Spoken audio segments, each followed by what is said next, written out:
So really quickly before I officially introduce Josh here, my name is Stephen Chinnan, and I am the VP of Growth at WorkTango. We're really happy to present this monthly webinar series. We have a passion to improve work lives, and this is one way we work to do so. For those of you who don't know who we are, WorkTango gives employees a voice and leaders, as well as organizations, actionable insight. We do this by helping organizations move from traditional employee feedback and survey methods to a more agile and active listening model. Our real-time survey results combined with tools for managers makes it easier for organizations to take action on their survey results. All right, so I'm going to introduce our speaker for today, Josh Levine. Josh is an educator, designer, and best-selling author, but above all, he's on a mission to help organizations design a culture advantage. For more than 15 years, Josh has helped build culture-driven brands, and as principal of Great Mondays, continues his work with technology and social enterprise organizations. He's best known for helping found the nonprofit Culture Labx, and as executive director has overseen its growth into the international community. Josh is sought after for his inspiring and educational keynotes that not only reveal new insights, but also inspire new action. For his highly entertaining and accessible writing has been featured in Forbes, Huffington Post, Fast Company, and the Design Management Journal. And with that, Josh, thanks so much for joining us. Really appreciate it. Yeah, thanks everybody. Appreciate it. I'm really excited to be here and share my message. So today we're going to be talking about building our culture playbook. So about 10 years ago, I shifted my direction from brand strategist to culture strategy, and kind of have been on this journey for the past 10 years figuring out and thinking about how to improve company culture. I approach it using my sort of creative design approach, so it's looks a little different, I think, than other OD or org folks. I'm just really excited about being able to share this idea. And one of the challenges with culture has been that it's a fuzzy idea. And so this talk, as well as the book on which the talk is based, is meant to put some a little more of edges around the idea of culture and give you some of those levers or dials to be able to think about how to creatively control your company's culture as opposed to stumble on it. So that's the quick hypothesis or intro. Let's see here. Perfect. Good. So this is a quote that I think embodies exactly what company culture is about. If you want to build a ship, don't gather people to collect together wood. Don't assign them tasks and work, but rather teach them to long for the immensity of the sea. So when we get our culture right, we are able to hire the right people and let them do their best. I feel culture is, a great culture is one that actually elevates people in their own personal lives and helps them become better people and more effective talent. So here's the book that I just released a few months ago called Great Mondays. We'll kind of hit you up with the Amazon link at the end, so go find it. And again, like I said, it's really a powerful way to think about how to actively or proactively and creatively control what your culture is. You can find me online at AKA Josh Levine. So if you want to tweet and or other social media platform I'm happy to take your questions.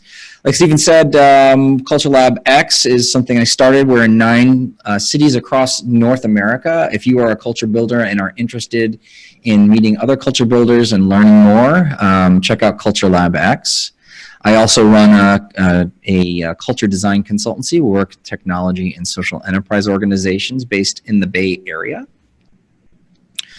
I'm also a father of 3, so I have a son who's 12 and looks like he's 14, and then 2 girls who are 9 and look like they're 7 or 6, and it's chaos in our house all the time. And then finally, like I just said, this book has been kind of taking over my entire life for the past couple of years. So let's get into it. So first I want to go over kind of a quick overview of like why culture, why now? So culture's been around for a long time, but all of a sudden it feels like over the past couple of years it's become really kind of prevalent or the center of a lot of business ideas. And so my my observation is that shit's just crazy in business, and that's what's driving this. So let me tell you what I see is going on, right? So we have the microchip, and the microchip is driving all of this incredible technology that's speeding up the world.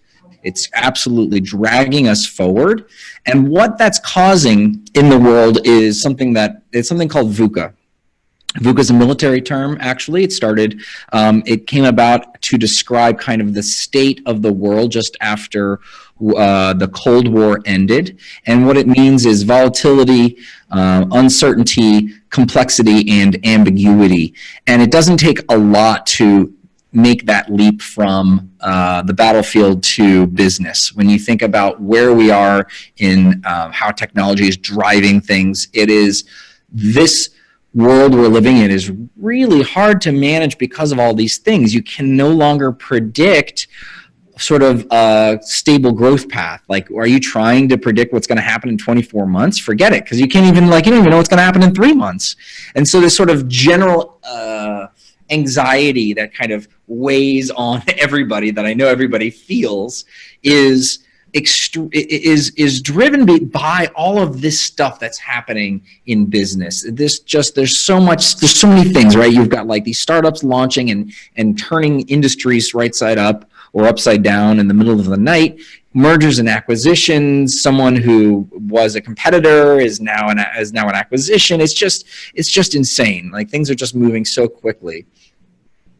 And my point of view is that we have a moment in the 70s, 80s, even the 90s. It was conceivable that there was one shift that would happen every couple of years. We want to enter a new market. We want to streamline our business. We want to, become more digitally savvy. And so this moment just sort of happened. It was kind of, this next quarter we're going to bring in this big consulting firm. We're going to do an org change, and here it comes. It happened. Some people lost their jobs, and then 2 quarters, 3 quarters later, everybody's feeling stable again. But with all of this VUCA in the world, with all of this acceleration, culture change in general, is now a constant. It's happening all the time. And that is what is, I believe, the source of all of this craziness that's happening inside of businesses and affecting people. And so what I argue is that if we get culture right, if we understand what culture is and can actually manage it, we can empower our people to be more than agile.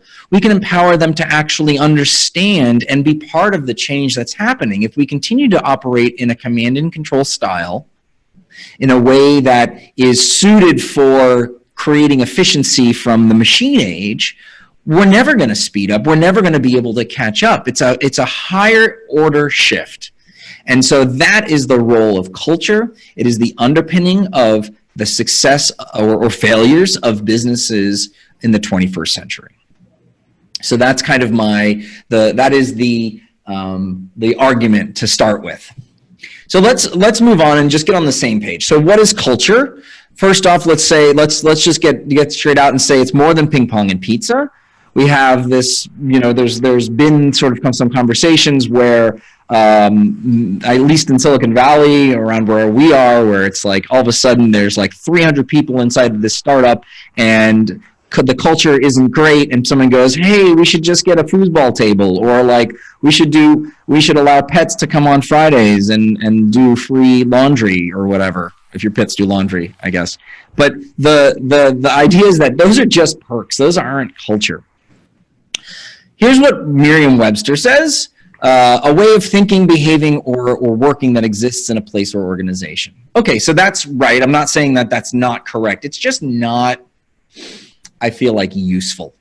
And that's what the point. And what I realized when I started on this journey is, it was like, what is culture? And if you've got all these definitions, then we're like, okay, that's fine, but like the beliefs and the customs and norms, like how do you do that? What do you deal with? How do you deal with that? So there's one. This is my definition, and I feel like this at least points us in the right direction. Culture is the cause and effect of every choice that we make. And why this is important to understand is that it's systemic. It's not the output, and it's not the source. It's both of those things. It is this cycle that moves us through our days. And decisions are essentially the symptom of culture. That is the center point. Decisions, choices, and what we'll see shortly, I'll call behaviors. That is what we're looking to shift. When we say we got to improve our culture, it's not the way people dress necessarily, it's the way they act. So that is the center point of this idea. It's the cause and effect of everything you make, and of every choice you make. And the reason this is so important is because business is simply a decision-making machine. That's all it is. I don't care how many algorithms you've run or patented or whatever it is, machine learning or AI, the crap out of your business. It's still people behind the computers that are making these choices. That's all it is. And so there is exactly that link, why culture is the underpinning of success or failure for businesses in the 21st century. Even more so, it's contagious. So if it's good, that's great. We're going to continue to have that upward cycle where it is a positive, innovative, enlightening culture, whatever your culture is. And that's going to spread. People are going to take that on and see, oh, that's success. But insidiously, it's also, if it's bad, it spreads. So culture is contagious and it spreads. And that's why we have to get it right. That's why we have to get it right. One more reason, if you haven't convinced you already, that culture is really the crux of business. Culture is the only sustainable competitive advantage in the 21st century because unlike your processes, unlike your product design, even unlike your talent, it can't be stolen and it can't be copied. I don't care if you've memorized Laszlo Block's book about the culture of Google, or you've gone and video recorded your tour of Zappos. You cannot take that culture. You can be inspired by that culture. You can look at some things they're doing and saying, oh, that's great. This is a really interesting thing. But culture can't be stolen or copied. It's unique to every organization. So while all your competitors are embroiled in IP scandals around all of the lawsuits around IP and all of these things, it's just doesn't even matter. It's like by the time you win that lawsuit, the next algorithm's already running circles around yours. The next product cycle is already launched, right? We're back to that faster and faster and faster. And that's why we have to think about culture as the primary way in which we operate. It's the fundamental foundation of our businesses. The United Airlines scandal, that everybody saw on social media from a few years ago, this was, I think, a fundamental failing of culture at its very essence. And the story, very quickly, as a refresher, perhaps, or if you don't recall the story, is that there was an overbooked flight. There was an overbooked flight, and they needed to get a few of their staff, some flight attendants, I believe, to the next hub in order to not delay that next flight. And so they offered some vouchers, and they needed 3 seats. So they got the first 2 seats. They said, okay, if you want a $300 voucher, give up your seat and we'll pay for your hotel, right? We've all been there. And so they got a couple people, and then they needed one more. And they're like, okay, $500 voucher, $600 voucher, $800 voucher. Nobody was budging.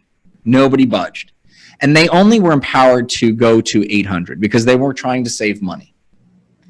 And what ensued was the choice that they made was they called in the security to yank off some randomly identified person, this doctor, it turns out, And he was pulled out. People were videoing this crap, and you can still see it on YouTube.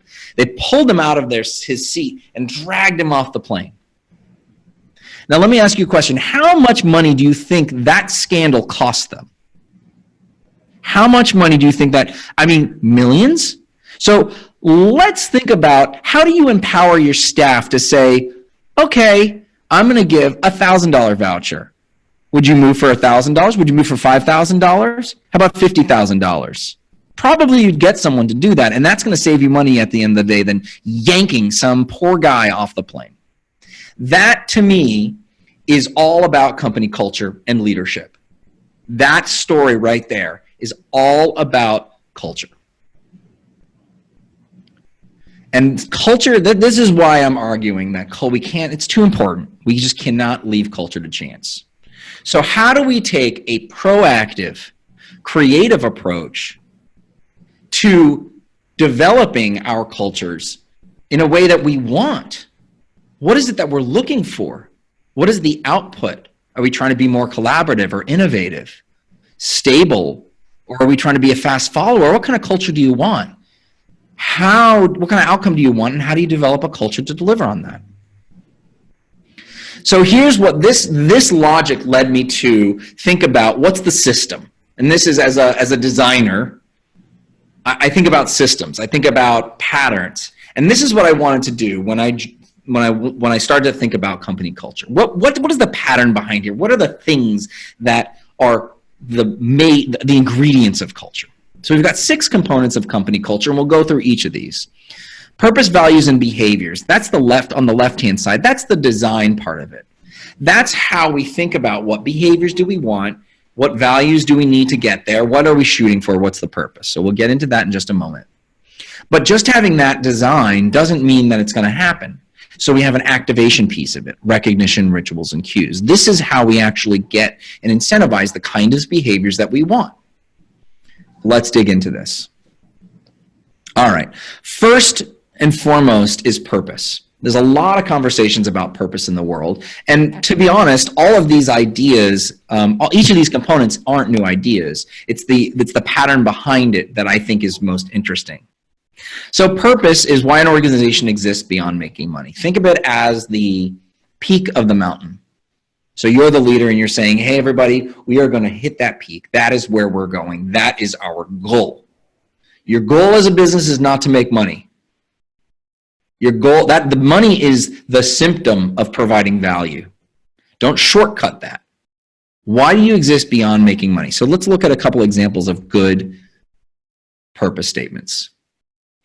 So Credit Karma is a fintech startup here in San Francisco. We worked with them a few years ago to help people be their best financial selves. Now they provide credit reports and offers for financial services, but their purpose, why you sign up, why you want to become an employee, is to help people. For Kellogg, they say theirs is to nourish families so they can flourish and thrive. That's pretty exciting. That is something that feels inspirational enough that I would want to go and work there. I think Starbucks is really interesting because whether you are a fan of Starbucks or not, I think it's a pretty good purpose statement. To inspire and nurture the human spirit. One person, one cup, and one neighborhood at a time. If you just left that inspire and nurture the human spirit, it would feel hollow, I think, or I don't know, not credible. I was going to say incredible. Not credible. To inspire and nurture the human spirit. And what I think is good about Starbucks, you can call BS all you want, that's fine. But I think what they consider when they are coming into and opening a store in a neighborhood is actually how to improve that neighborhood. How do they help? And there's a lot of programs around helping their employees and helping their neighborhood. So I think there's something very interesting about that. And then finally, IKEA, to create a better everyday life for the many people. What I think is key here is the many people. The many is the affordability piece and their scale. And I think that's wonderful. I think everyday life, how you live for the many people, I think that's wonderful. I think these are some really powerful purpose statements. Okay, so that's the peak. That is the why. that you go to work. Let's talk about the how. The how are the values. Values are shared beliefs about what's most important when conducting business. How we get to the top of the mountain. So if we do not establish these guardrails, your team might find a path up the mountain that's dangerous, right? You might fall into a crevasse. Or in order to get to the top of the mountain faster, you might actually go and catch a ride on the gondola, which is cheating. So how do we actually think about the guardrails of business? So one more cautionary tale I'll tell, which is the one about Wells Fargo. 2 years ago, they were busted. The entire organization were busted. Their bankers were opening false or unauthorized accounts in order to hit financial goals. And I don't blame the bankers because they're being incentivized to do this. That is what is being rewarded, is the outcome. No one said, and they do have values, I'm sure. I'll look them up, but it doesn't matter because they're not following them. The goal of values, if you were, the whole idea is really to have these guardrails that are going to say, hey, when I'm making these choices, how do I go about doing my work? How do I go about doing my work? And those guardrails are going to keep us on the correct path, Values are really interesting and interesting to a lot of business folks today. I would say 99.9999% of the inbound inquiries that we get at Great Mondays is for values. So I want to quickly take you through like what makes good values and some examples or an example of a good value. So values are brief, so that headline needs to be short enough that you can remember it. They're well defined, so not just brief as a headline. It can't just be collaboration or innovation. It needs to be described in a way so that we can understand what that value is supposed to mean. They're unique, and I think this is where most values fall down. How can you articulate to your potential employees or existing employees that they should be here at this company if it's the same, if you've got the same values as everybody else? And finally, they're limited in number, and that number is 5. You don't get more than 5 values. And the reason is not only because it's hard to remember more than 5 things, is because values, an exercise in creating values is actually an exercise in prioritization. And if you prioritize everything, nothing's a priority. No, this is Noah and James from Percolate. This is a content marketing platform.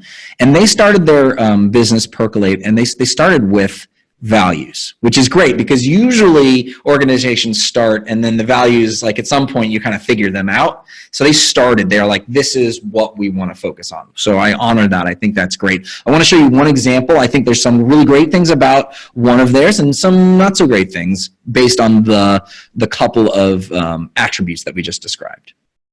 Okay, so this is one of Percolate's values. Success is measured in advocates.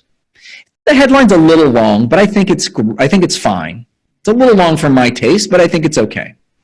What does that mean? So if I just put that headline up on the wall, I don't know exactly what you mean. So here's this description.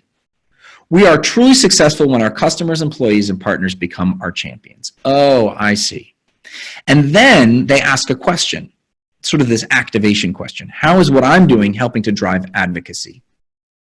So one of the important attributes of a successful value is that it is actionable. And this I learned directly from Percolate. When I found these values, I was like, ooh, I love that. They end with a question. And I've stolen that. I use that for every one of my clients when we create values now because it's so tangible. What am I doing? Because usually you're like, on the wall, you're saying, we're innovative. And you're like, I don't really know what to do about that. So this is, to me, really, really compelling in that way. They have also, they have like 10 values, so that's another way they fall down. But I think there's some good things about it. And you can actually, in my book, I've got them all listed out, so it's another little resource that you can check out. Okay, so we talked about purpose and values. And if you thread a line in between purpose and values, right, from between the guardrails of purpose, guardrails of values all the way to purpose, those are going to be your behaviors. Those are going to be your behaviors. Behaviors are the center point of culture. That is what we're trying to affect. That is what we're trying to affect. Behaviors are choices made by employees, guided by purpose and values. All right, let me tell you an amazing story about a powerful business decision that was made because of a set of values. Here in the Bay Area, there is an incredible coffee shop called Blue Bottle. And Blue Bottle Coffee started 10 years ago as sort of the anti-Starbucks. And it was the anti-Starbucks because it was like the original hipster coffee shop. And it was, you got each of your, like the coffee was made very, very slowly. And everybody here in the Bay Area ate that shit up. It was amazing. They had these incredible, like, they still do. They have these it looks like a chemistry set from Breaking Bad. Like, that's how they make your coffee, and they boil it, and then there's like the single origin, and then they grind it, and it's like, and then the hipster stops, and they fix their beanie, and then they go back, and then it's just this incredible experience. So that was all well and good. And they started growing, and then they got venture capital, which was mind-blowing, but I guess everybody does it here in the Bay Area. I don't know. So then they started to scale. And you started to see the coffee, the Blue Bottle coffee, in a bunch of different coffee shops in the Bay Area. And for a while, that was fine. But then you started to hear the coffee wasn't as good as it used to be. Wasn't as good as it used to be. And what Blue Bottle tried to do was to control for that, because these three things, experience, deliciousness, and hospitality, are their values. And they understood that it wasn't as delicious as it should have been. And so they put a lot of energy, time, and resources into training all of these other coffee shops. When they use their beans, this is the process we go through. But it still sucked. It was still not the same thing. I don't know why. It just wasn't the same thing. And so what they decided to do, based on the value of deliciousness, was to stop selling the beans in bulk. And if you know anything about the coffee industry, 50% or more of any coffee brand's revenue comes from bulk beans. And they said, if we cannot control for deliciousness, we can't do it. I cannot imagine what that conversation was like, but I love that they made that decision. 50% of their revenue, because they knew if they were going to scale and be a known brand with incredible coffee and not just one of a number of shitty brands in a crazy crowded market, they had to scale back, and they had to say, we're going to start from here, what we're really good at. So that is an example, hyperbolic perhaps, but I think powerful nonetheless, of how values make for incredible business decisions.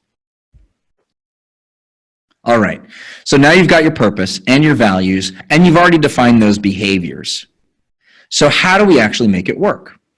So recognition programs are there's many of them, right? Everybody has, like total rewards, and there's all sorts of programs and all these things, and that's great. The problem with most rewards and recognition programs is that they're rewarding and recognizing the wrong thing. You remember our story about Wells Fargo? You're being rewarded and recognized for selling more. That is an outcome. And if you're rewarding that, then you're going to get that kind of behavior that leads to that. So what do you need to reward? You need to reward values-driven behaviors. Recognize and reward values-driven behaviors. That is how you get your culture to activate and deliver on this vision that you've articulated. So as any good business school professor, I created some 2x2s to describe kind of how I think about this. And there are 4 quadrants. And ultimately, what you want is to have some kind of recognition or rewards program in each one of the quadrants. in each one of the quadrants. So the two axes, we've got formal, which is something that the company does in a structure. They're like, hey, we're going to do this recognition program. Informal, something that just happens, just happens organically. And then on the other, the x-axis, we've got recognition from leadership or recognition from peers. So I'm going to quickly go around, and I'm happy to talk more about this offline. I've written a whole chapter about it, so we can go into it, but I can't get into it too deeply. Top left corner is formal leader from leadership. So this is your annual sales award or your, congratulations, you get a trophy type of thing. So this is one that everybody has. Formal from peers is going to be something like there's a lot of technology around this right now where you can award your peers some points for something that you may be able to trade in, but it's also something that can create a formal program. That's why it's formal. It's because there's I'm going to implement this platform, but you can also create other ways, other formal peer-to-peer recognition. Peer-to-peer informal recognition, that obviously is my incredible illustration of a piece of bacon. And it's actually not just a piece of bacon. You'll notice that it has a little bit of a shape to it because it's a bacon pillow. And this bacon pillow is a story that I pulled from my friends at Delivering Happiness, which is that Zappos startup, a spinoff. And what they did was when they first started the company, they wanted to acknowledge people who were living their own cultural values. And so someone brought in a bacon pillow that they had, which was awesome because it meant absolutely nothing. But they said, hey, all right, Stephen showed the best, that was the best culture champion this month or whatever it is. And they basically just handed it. And then it was Stephen's turn to hand it to somebody else whenever they decided. And eventually they actually turned it into something more formal. But I love that it was sort of just this little thing where it's like, hey, here's this stupid thing. It's not like stock shares or like a bump in salary. It's just this meaningless thing, but I love that sort of acknowledgement of that, right? So that's informal. And then finally, informal from leadership. So I promise the last time we'll mention coffee on this webinar, the third and last time. So if your manager takes you for lunch or takes you out for a coffee, hey, thanks for doing that. That was really amazing what you did, and I appreciate it. Now, what's important to understand about all of these is that there's challenges and strengths for each of them. But what is compelling or powerful is that they are, like we talked about, contagious. So if I see somebody, if I see Priya getting rewarded for a particular values-driven behavior, my mammalian brain says, oh, that's the kind of thing that it takes to be successful at this company. I want to do that. So how do you visualize, right? The top left corner, the award, easy, right? And so in front of the entire company, everybody knows. So how do you actually visualize or make them publicly aware of all of these, what you're being recognized for? Values-driven behaviors. That values-driven behavior is not the exact behavior. Like what I'm going to do as someone who answers the phone or welcomes people at the front desk is going to be way different from someone who's doing software product management. That's a different behavior. But as long as it's connected to the value, that's what you want to do. And you want to keep people aware of that, make people aware of that. All right, 2 more. Rituals. So remember when we talked about the contagion? People, when I first started talking about culture, one big question I would get over and over is how do you scale company culture? How do you scale it? And I didn't have an answer. And so I was working with a particular client at that point and did some research, and I realized that the reason why culture is so hard to scale is because at a certain number, the relationships break down. So if you're at a company that's growing, you have, as a human, the capacity to know a certain number of people. In life or death situations, in the research done by Professor Dunbar with chimps, is that tribes are about between 100 and 150 individuals. That is the number of individuals that enable those people to enable those animals to hunt, protect, raise their young. But after that, it actually is too much energy to know all of those other individuals. And it doesn't actually benefit. The outcome is not greater than the energy put in. So when we think about business, it's not a life or death situation.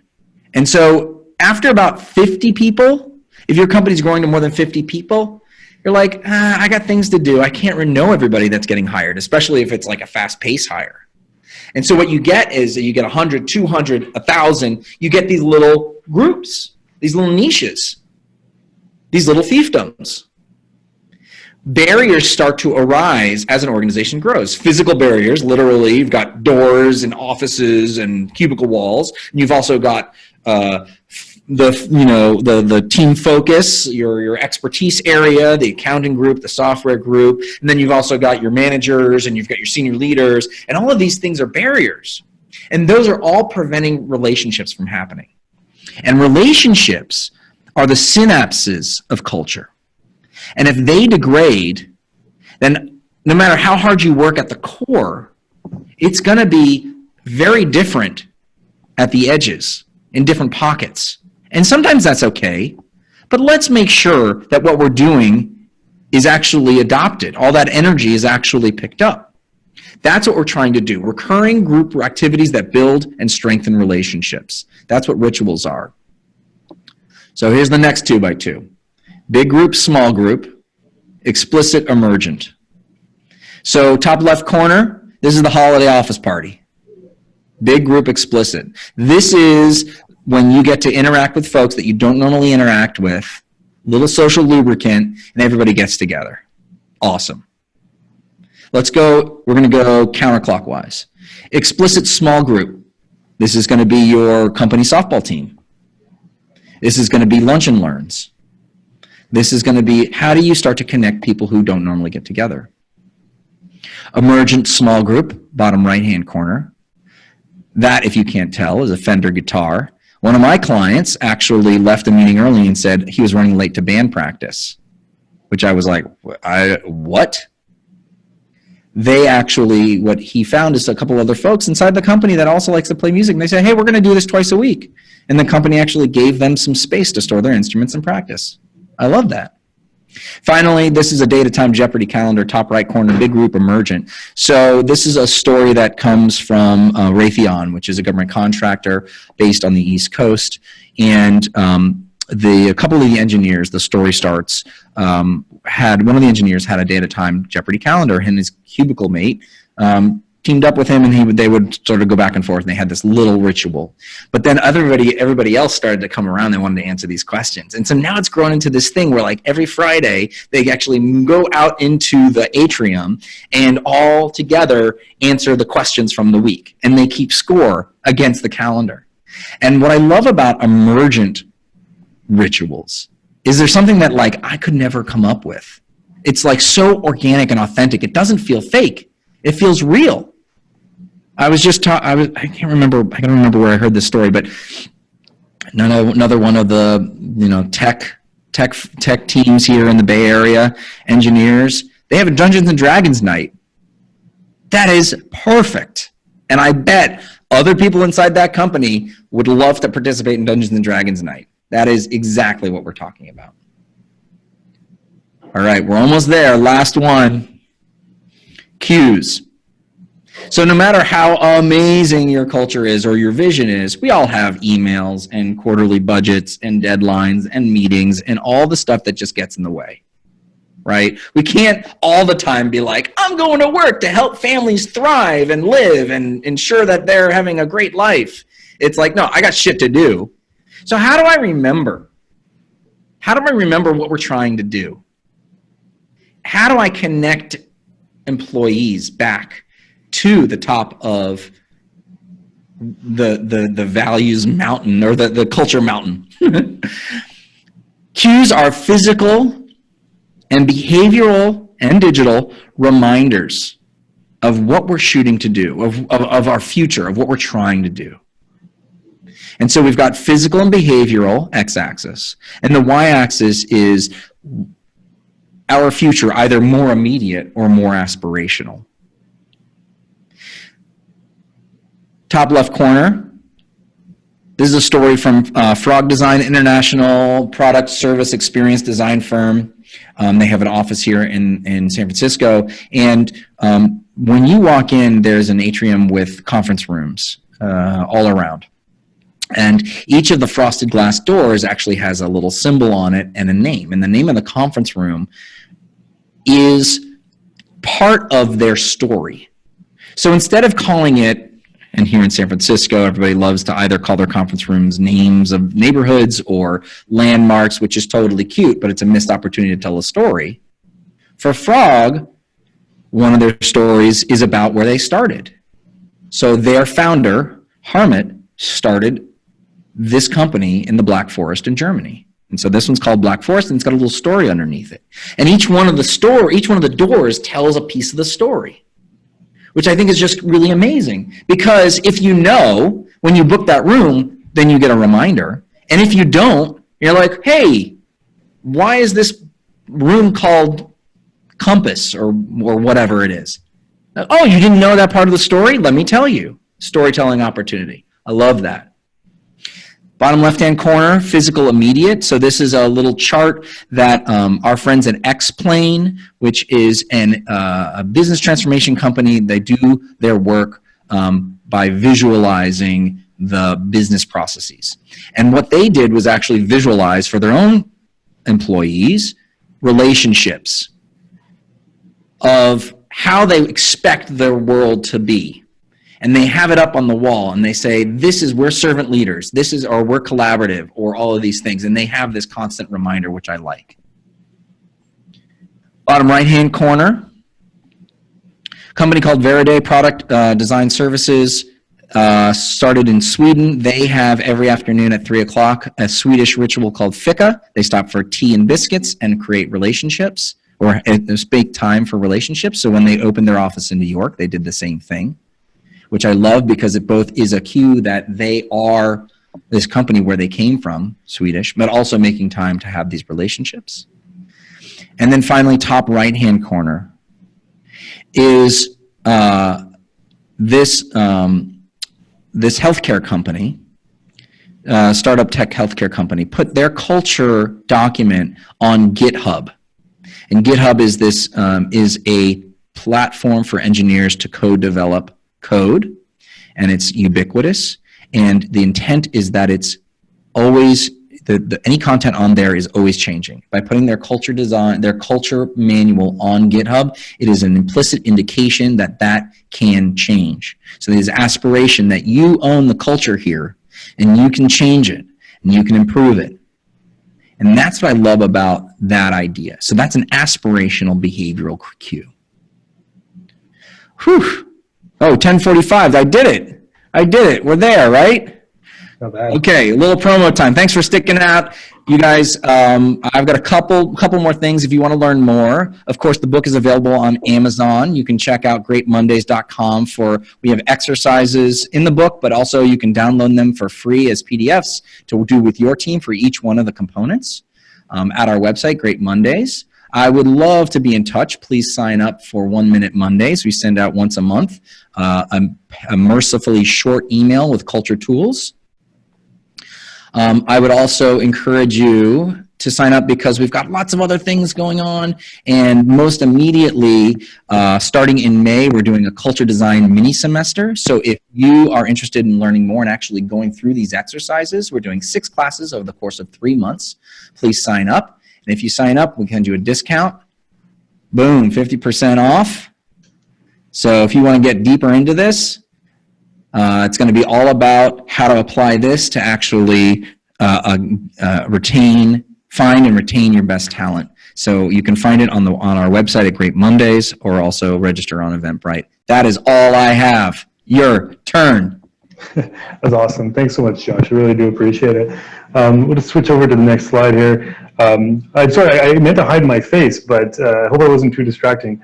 Once I handed over control, I couldn't figure out how to do it. So It was fine. It was fine. I like a little bit of feedback. yeah. All right, just a quick thing here. If you enjoy the session and you're interested in similar content, we have a resource center on our website. It has a bunch of really cool things. It's got blog posts, it's got white papers, videos, and of course future webinars. Now usually I would present our next webinar, but actually I'm in the process of finalizing two, and they're two really exciting ones.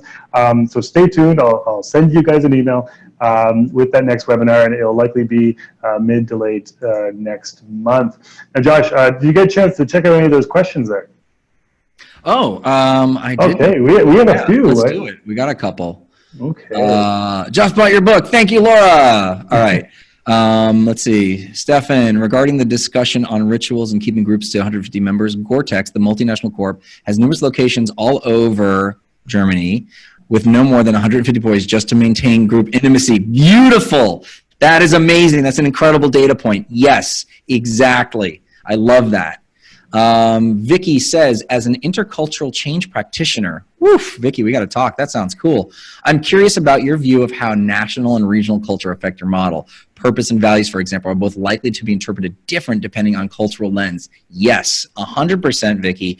I have a little piece of this in my book, but I'm super interested in this. So definitely reach out. I'd love to hear more from your point of view. Here's my current perspective. If we think about, I'm calling it culture taxonomy. So the question is, what is the same across an organization and what is different?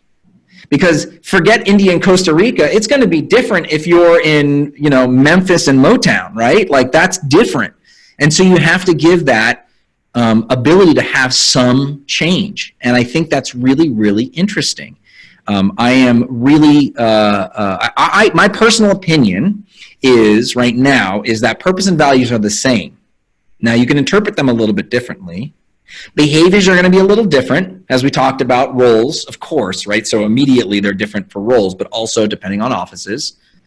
And then recognition, rituals, and cues, very different. What does a recognition program look like in Germany versus in Jersey, right? So that's very different. So great question, something I'm thinking a lot about, so very insightful. Jeff, hi Jeff.